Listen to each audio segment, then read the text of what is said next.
So the 2008 crash really decimated the real estate market in Michigan because Ford, GM, Chrysler were just hit so hard. And so I was like, okay, well, this is not a bad price. I can afford this. So I made an offer for $4,000 and it was in foreclosure. The bank countered with $7,000. And then I said, how about we settle at $6,000? And we were trying to go back and forth. And then they said, well, we have another offer on the table. I didn't want to lose this deal because I'd already looked at a few. So I was like, okay, well, I'll make an offer for $8,000. So it was a bidding war. The other person offered less than $8,000. So I got the condo. So I bought the condo for $8,000, put a little bit of work into it. It was in pretty good shape. And I got it rented out for $600 a month. Now I'm 19 years old and I had no idea what I was doing. But all of a sudden, once I got it a little bit figured out, I was like, wait, this condo is paying me every single month and I don't have to go and host a party. I don't got to go to work. I was working at Auntie Anne's Pretzels a little bit before that. I was like, I don't got to flip pretzels. I don't got to host this party. I don't got to work at a wedding and it's paying me. Something doesn't make sense. Like, how come I was never told about this? Like, I was doing good in school. Like, I thought I was like smart. I thought I knew what I was doing. Turns out that there's a whole world of financial education that we're never taught. So now the traditional system is go to school, study hard, get good grades, get a good job, climb the corporate ladder. And now I'm starting to realize, wait, there's a different system here that none of us are ever taught, where the goal isn't to just get a job and climb the corporate ladder. What wealthy people are doing is they're working to own the corporate ladder. And I was like, I didn't even know that you could do that. Because now if you can own investments, if you can own assets, you own things that are going to be paying you without you having to physically work.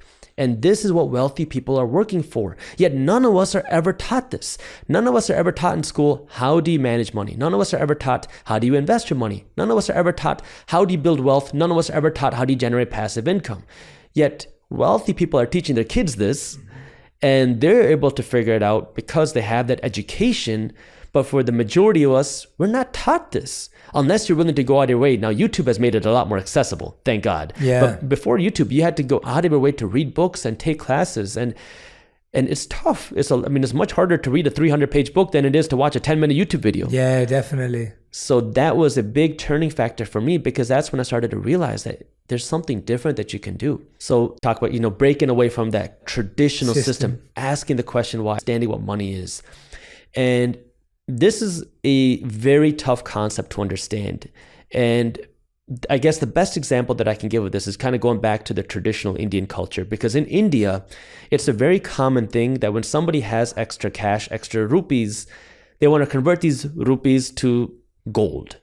It's why in India, a lot of gold is transacted during weddings because they want to give money. And the way that they do that is through gold, because inherently people understand that the rupee loses value. And I don't think that people understand the why or the ins and outs. It's just normal. That's just the culture. So people take the cash and they buy gold. And the reason why now we need to understand this here in our culture is because when we think of money, there's two different aspects to it. There's a currency, which means something that we use to buy and sell things in exchange. And then there is the store of value. And many of us assume that our money is supposed to be a store of value, is supposed to keep its worth.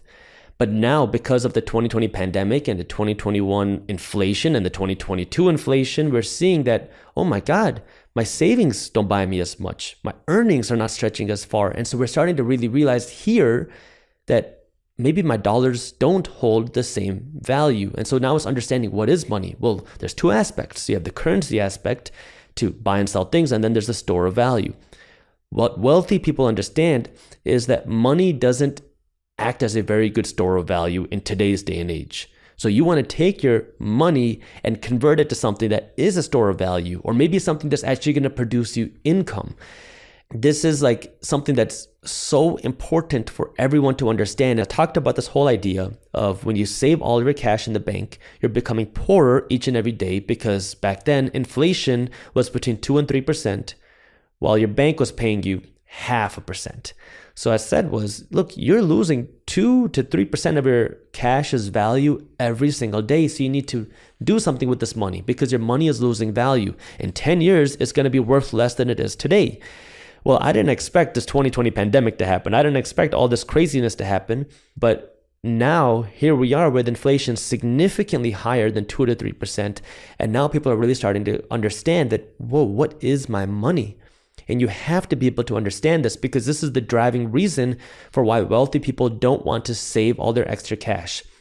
You want to put your cash to work, which brings us now to the second side, right? What do wealthy people do? Well, the first thing, you have to understand how money plays a part in your life, like we discussed, right? How does money impact your life? That way you don't go out and just start chasing money. Because one of the things that I realized was I started making way more money when I stopped chasing money. Because when you're chasing money, you're chasing something that's illusory. It's just fake. It's just, it doesn't even feel good. And you're not going to be able to put your full self into it.